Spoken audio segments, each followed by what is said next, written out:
आज हम GS painter घटना चक्र बुक के माध्यम से वर्गीकी के बायोलॉजी के जो सीरीज चला रहे हैं उसमें वर्गीकी का सेकेंड वीडियो आज अपलोड करेंगे।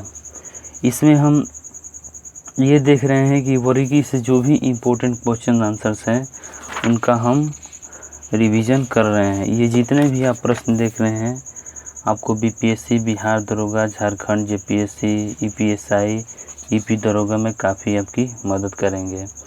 इसी तरह की वीडियोस के लिए हमारे चैनल को सब्सक्राइब करें और सपोर्ट करें, बेल वाली घंटी को प्रेस करें। अगर आप इसका पीडीएफ चाहते हैं तो डिस्क्रिप्शन में लिंक दे दिया गया है, वहां से आप जा कर के डायरेक्ट डाउनलोड कर उसका लाभ उठा सकते हैं। तो चलिए हम आज के वीडियो के माध्यम से वर्गीकी के शेष क्वेश्चंस का रिवीजन स्टार्ट करते हैं। तो इसमें है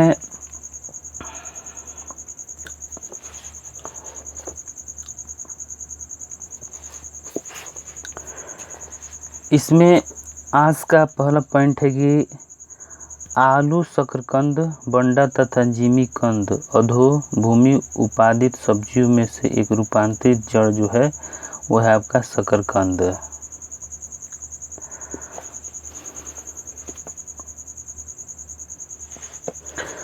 अगला पॉइंट है गन्ना, अदरक, आलू तथा शकरकंद में से वह जिसका संग्रह अंग तना नहीं है वह है आपका शकरकंद। शलजम, अदरक, गाजर तथा शकरकंद में से वह जो तना है अदरक। सरसों, गेहूं, धान तथा मक्का में से वह फसल जिसकी रोपाई की जाती है तो धान की। यहाँ पर कंद का संबंध अदरक से है। स्तंभ कंद आलू कहलाता है, सल कंद लहसुन कहलाता है, घन कंद जिमी कंद सूरन कहलाता है और प्रकंद जो होता है वो आपका अदरक कहलाता है। अगला है गाजर, शकरकंद, नारियल तथा आलू में से रूपांतरित स्तंभ है आलू। आलू है एक कंद, आलू एक कंद का उदाहरण है। जैव उर्वरक परवाल मूल, लाइकेन तथा कवक मूल में से वह जो कवकों और उच्चतर पादपों के जड़ों के बीच उपयोगी प्रकार्य साहचर्य है तो कवक मूल। फलीदार पादपों की जड़ों में उपस्थित गांठों में पाए जाने वाले नाइट्रोजन स्थिरीकरण जीवाणु है सहजीवी। मटर पौधा है साग का उदाहरण है। तना काट आमतौर से प्रयोग किया जाता है गाना प्रवर्धन के लिए। लौंग है एक बंद कलिया। जीरा, लौंग, काली मिर्च तथा हल्दी में से वह जो पुष्प कलिका होती है लौंग कली। अगला पॉइंट है लौंग प्राप्त होते हैं शुष्क पुष्प कली से। अदरक का संबंध राइजोम से है। केसर पुष्प की वर्तिका एवं वर्तिकाग्र। अफीम अधपका फल होता है। सन जो होता है वो उसका तना से संबंध है। केसर होता है सूखा मिश्रण फूलों के बीज बनाने वाले भागों का। अदरक प्रकंद का उदाहरण है। प्याज मांसल पर्ण है। आलू रूपांतरित तना है। नारियल भ्रूणकोश के अंतर्गत आता है। तना, बीज, जड़ तथा फल में से आलू का खाने योग्य भाग होता है तना। आलू, मूली, भिंडी तथा शकरकंद में से एक फल है भिंडी, यानी एक फल का उदाहरण है भिंडी एक फल है। पादप कली है एक भ्रूणीय टहनी। कोर्क प्राप्त होता है क्वैकर्स सुबर नामक पेड़ से। लहसुन की अभिलाक्षणिक गंध कान होता है सल्फर के यौगिक, यानी कि लहसुन में जो गंध पाया जाता है उसमें सल्फर का कंपाउंड होता है, इसीलिए लहसुन गंध देता है। प्याज के छिलके उतारने पर आंसू आते हैं क्योंकि प्याज निष्कासित करता है सल्फेनिक अम्ल, यानी कि सल्फेनिक अम्ल होता है प्याज में, इसीलिए हमारे आँख से आंसू आते हैं। जीवन चक्र की दृष्टि से पौधे का सबसे महत्वपूर्ण अंग है पुष्प, यानी कि जीवन चक्र की दृष्टि से सबसे महत्वपूर्ण पौधे का अंग होता है पुष्प। मिर्च की तीक्ष्णता का कारण होता है कैपेसिसिन की उपस्थिति। रेशम की कीड़ा अपने जीवन चक्र के जिस चरण में वाणिज्यिक तंतु पैदा करता हुआ है आपका केसित, यानी कि प्यूपा, यानी कि प्यूपा के स्टेज में वह फाइबर ऑफ कॉमर्स पैदा करता है। रेशम कीट जिन पर पनपता वे होते हैं शहतूत की पत्तियाँ। रेशम, शहद, लाख तथा मोती में से वह जो कीटों से प्राप्त नहीं होती है तो मोती। गन्ना, घृतकुमारी, कपास तथा महुआ में से वह जो औषधीय फसल है तो है आपका घृतकुमारी। घृतकुमारी एक औषधीय फसल है। तुलसी के पौधे का औषधीय महत्व होता है फिनोल एवं फ्लेवोनाइड की उपस्थिति के कारण, यानी कि तुलसी के पत्ता में फिनोल और फ्लेवोनाइड की उपस्थिति होती है, इसीलिए तुलसी के पौधे का यूज मेडिसिन लाइन में किया जाता है। कुनैन जो मलेरिया के लिए एक प्रमुख औषधि है वह प्राप्त होती है आवृतबीजी पादप से। मलेरिया रोग की प्रभावी औषधि कुनैन का निष्कर्षण किया जाता है सिनकोना की छाल से। अब समुद्री घास महत्वपूर्ण स्रोत होता है आयोडीन का। अब यहाँ पर उत्पाद है और उसके स्रोत। अफीम जो होता है, अफीम की जो प्राप्ति होती है वो फल से होती है। जड़ के द्वारा हिंग की प्राप्ति होती है। तना से रबड़ का, छाल से कुनैन। मलेरिया निदान हेतु आर्टीथर नाम की औषधि प्राप्त होती है आपको बीजीय पादप से।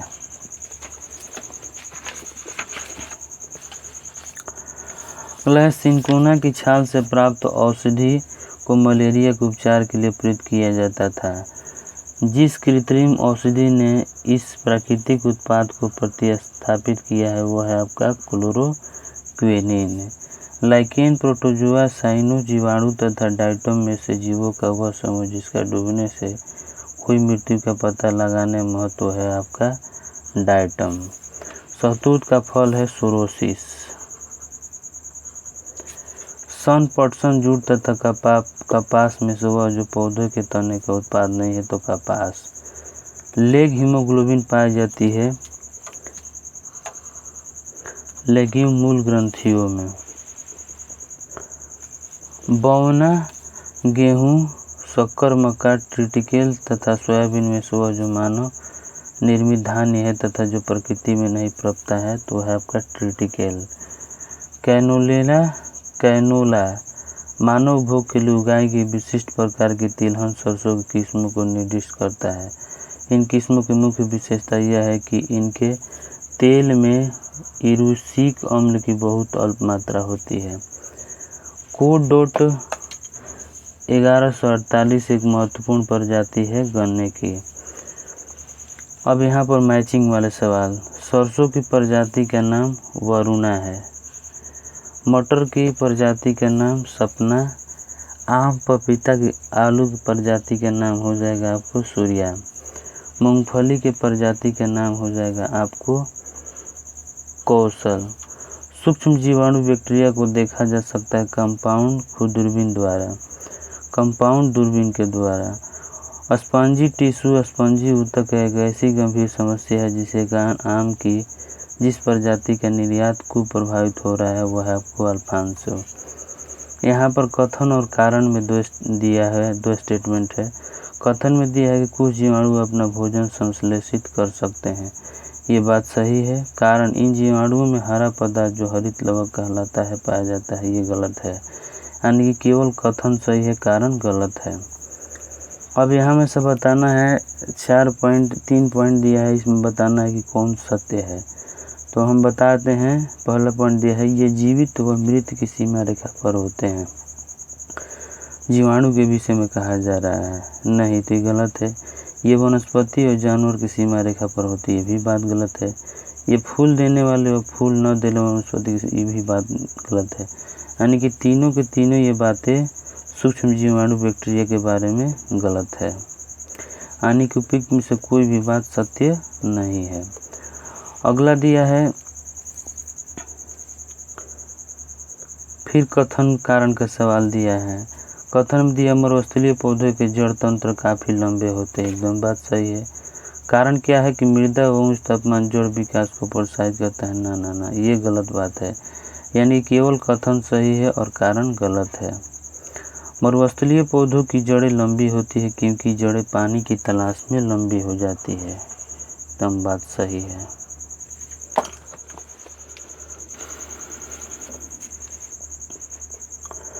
अब है मरुस्थल में क्रिएप्टोफाइटस मिलते हैं, यानी ऐसे पादप जिनमें लंबी 20 से 30 फीट मूसला जड़ होती है। शुष्क जलवायु के भली भांति अनुकूलित पेड़ पौधों कहते हैं मरुद्भिद। मरुभूमि के पादप अधिकतर होते हैं मांसल, यानी कि मरुभूमि के जितने भी प्लांट होते हैं वो मांसल प्रकार के होते हैं। पौधे जो नमक युक्त मिट्टी में उगते हैं उसको कहते हैं हेलोफाइट। हिलाते रहो। 4 कथन में से सही कौन सा है ये बताना है। तो यानी कि पहला है जेली रुदन के कारण अम्ल की अधिकता है, ये बात एकदम बिल्कुल सही है। दूसरा है गन्ने के लिए सर्वाधिक अनुकूल जैव उर्वरक राइजोबियम है। नमकीन पानी में उगाए गए पौधे थैलोफाइट्स कहलाते हैं, ये भी बात गलत है। सुषुप्तावस्था तोड़ने वाला हार्मोन का नाम होता है साइटोकाइनिन, सही बात है, यानी कि 1 और 4 बात सही है। एपीफाइट में से वे पौधे जो अन्य पौधों पर निर्भर होता है यांत्रिक अवलंबन के लिए। जल की अधिकतम मात्रा जिसकी पौधों की आवश्यकता होती है वह है उसे अवशोषण करते हैं जड़ों के बालों से। हाइड्रोफाइट्स कहते हैं एक जलीय पौधे को। पौधों द्वारा लाई गई विकीर्ण ऊर्जा का परिणाम जल का प्रकाशीय अपघटन होता है। स्वजीवी उत्पादक परोपजीवी उपभोक्ता कहता है मृतोपजीवी विबंधक। प्रथम पोषक स्तर के अंतर्गत आते हैं हरित पादप। आर्की बैक्टीरिया के एक समूह को उत्पादन के लिए उपयोग में लाया जाता है मीथेन का। अधिकांश कीट श्वसन करते हैं वातक तंत्र से। जमी हुई झील के अंदर मछली जीवित रह सकती है क्योंकि तलों के निकट पानी नहीं जमता है। जल से बाहर निकाल लिए जाने पर मत्स्य मर जाती क्योंकि वे सांस नहीं ले पाते हैं। मछलियों में सामान्यतः श्वसन होता है गलफड़ों के माध्यम से। सेब के फल में लाली कान होता है एंथोसाइनिन। सेब में जो लालीपन होता है वो एंथोसाइनिन के चलते होता है।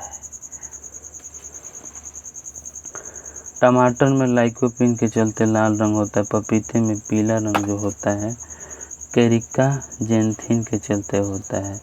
हाल ही में हमारे वैज्ञानिकों ने केले के पौधे की एक नई और भिन्न जाति खोज की है जिसकी ऊंचाई लगभग 11 मीटर तक जाती है और उसके फल का गूदा नारंगी रंग का। यह भारत के जिस भाग में खोजी गई वह है आपका अंडमान निकोबार में खोजी गई है वो केले की नई प्रजाति। जीवित प्राणियों को वह समूह जो एक ही स्पीशीज से संबंधित है तो है आपका चीनी, अमेरिकी, भारतीय तथा काले अफ्रीकी। अब एक खमीर एक उदाहरण है कवक का। खमीर उदाहरण है कवक का। ईस्ट और मशरूम है फफूंदी के उदाहरण। रसेदार सब्जियों में प्रयोग वाला मशरूम होता है कवक। कपास का प्रमुख घटक होता है आपको सेलुलोस। लाइकेन मिश्रित जीव है जो बने होते हैं कवक एवं शैवाल से।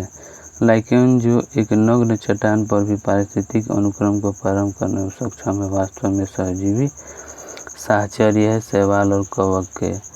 नोस्कापिन प्राप्त होता है आपको पोस्ता पोपी से। हेरोइन प्राप्त होती है अफीम पोस्ता से। मार्फिन प्राप्त होती है फल से। अफीम प्राप्त किया जाता है बिना पके फल के लैटेक्स से। अफीम पोस्ता प्राप्त होता है पौधे के अधपके फल से। अफीम का मुख्य अवयव होता है आपको मार्फिन। अफीम किस श्रेणी की दवा के अंतर्गत आती है तो असावधाकारी के अंतर्गत। एंड द लास्ट वन, अफीम का वास्तविक नाम होता है आपको पाइपेवर सोमनीफेरम। दोस्तों तो आज के वीडियो में बस इतना ही। नेक्स्ट टॉपिक आनुवंशिकता जैव उर्वरक के जो भी इम्पोर्टेंट क्वेश्चंस आंसर्स हैं उनका हम नेक्स्ट वीडियो में रिवीजन करेंगे। आई होप ये सीरीज़ आपको काफ़ी पसंद आ रही होगी।